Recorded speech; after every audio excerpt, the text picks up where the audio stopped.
يا أمي ما تبكيش، راح أموت علشان بلدي تعيش.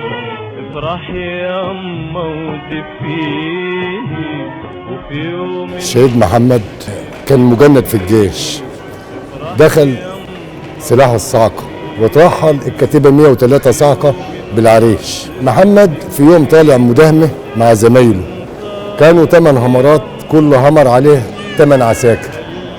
محمد كان فرد الصاعقة بتاع الهمر الأولاني، شاف تكفيري لابس حزام ناسف جاي عليهم عشان يفجر ال8 همرات. محمد اللي لمحه أول واحد أزح من على الهمر وراح حضنه، كان واخد 80 تكفيري معاه. فاحنا بندعي من ربنا سبحانه وتعالى إن ربنا يشفيكم والراجل يلبس الجيش ويقضي الخدمة العسكرية زي محمد كده، واحنا كلتنا نروح فداء لمصر لأن ملناش إلا البلد دي.